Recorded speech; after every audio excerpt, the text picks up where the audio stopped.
Job 1:21. Naked came I out of my mother's womb, and naked shall I return thither. The Lord gave, and the Lord hath taken away. Blessed be the name of the Lord. When God gave me a grateful heart, He also made my eyes good, to see the beauty in the suffering and struggles. He repositioned me and placed me on a higher ground over all my problems.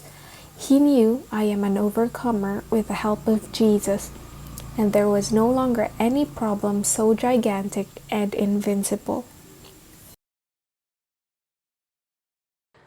Being grateful in spite of all the problems isn't about romanticizing them. It's about asking the question, where is God's goodness? While being in the thick of the storm. It's about dedicating my whole life to focusing my eyes on the creator of the universe. When the going gets hard, all the more I see and appreciate God's creation. When I do that, an overwhelming peace and confidence in God washes over me and consumes my soul. Suddenly, the ocean of problems seems so small and trivial. A sudden realization hits me that all this time, I've been drowning myself only in a small glass of water. That I have been overreacting and giving the problems a power over me. I immediately yanked that power back and thanked God for reminding me of His sovereignty over my life. God always has in mind what is best for me.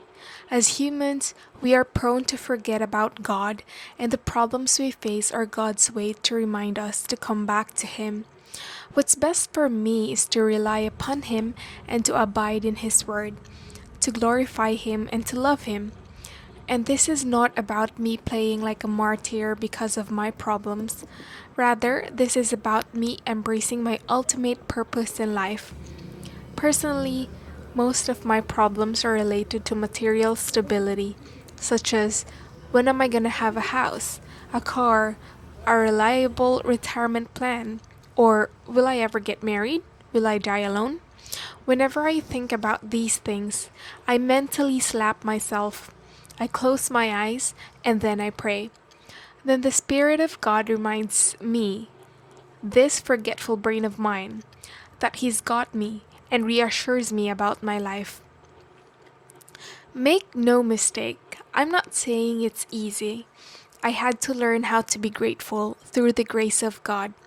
I grew up in a family with a toxic family member who does not know how to say thank you or see the good things. So as a kid, I learned first how to just take and barely give. The kind that sucks the soul out of you, always complaining, demanding, and never compromising, always seeing the things that are not pleasant. The kind that knows how to press your buttons. I grew up hating and hating the person each time despite already knowing Christ. Knowing Christ and hating a person, they can't go together, right? So this brought me so much guilt and shame, and it has mangled my soul greatly. I questioned God's goodness for this suffering.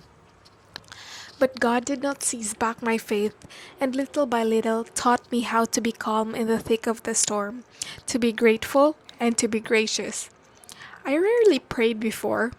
I thought that because I was hating a family member, that God does not want to do anything with me anymore. It took and is still taking a long winding road of battling my thoughts before I ultimately touched my Bible again. While practicing gratitude, I stopped blaming the people who surrounded me. After all, I have the power to select the people to let into my circle. Little by little, I reconstructed my community. I prayed to God for new people into my life who can lead an example and who can teach me. Lo, did He answer me right away. God is teaching me how to be grateful in all circumstances once again, whenever I remember my friends.